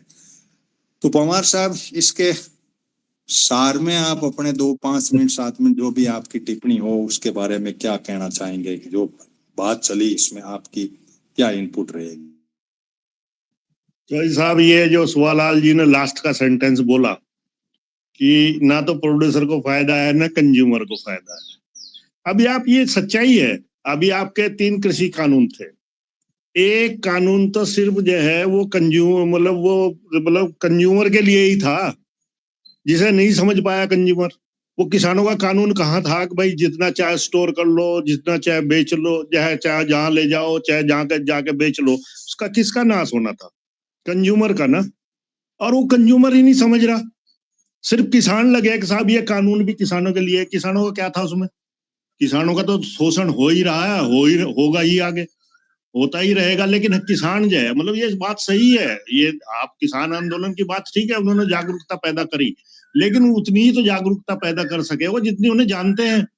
पिछले 30 साल से इस देश में कृषि के ऊपर चर्चा ही नहीं हो रही।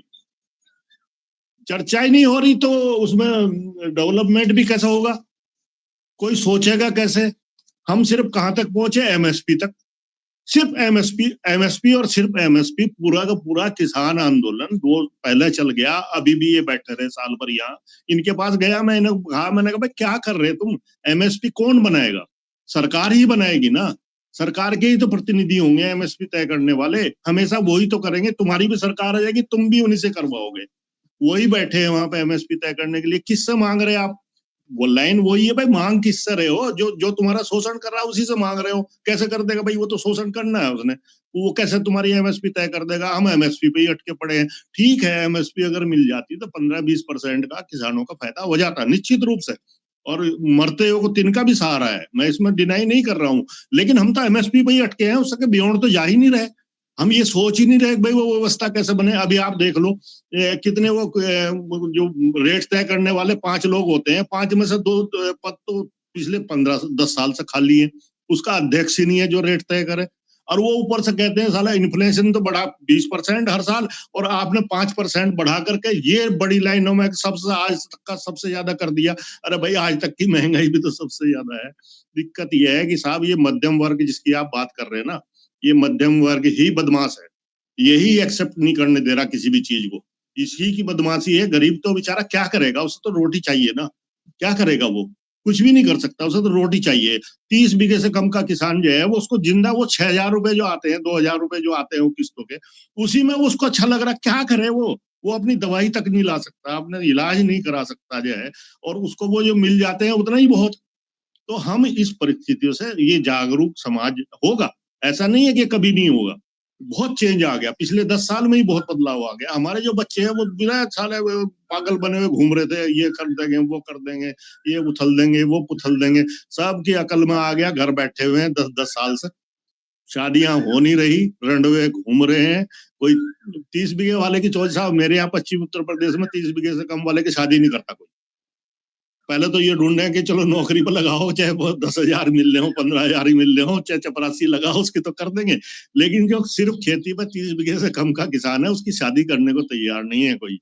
तो ये तो स्थिति है, आएगा तो समझ में कैसे नहीं आएगा जब खाली रंडवे ही घूमेंगे यहाँ। तो अभी स्थिति ये है कि समझ में आएगा साहब। और अभी जो माहौल है, ये बहुत सारी चीजें हमारे फेवर की है कि आज हम डिस्कस तो कर रहे हैं ना, आप चौधरी साहब वहां बैठे हैं, मैं यहाँ सहारनपुर में बैठा हूँ, सोहालाल जी वहां हैं, विदेश में है, सब बात तो कर रहे हैं ना।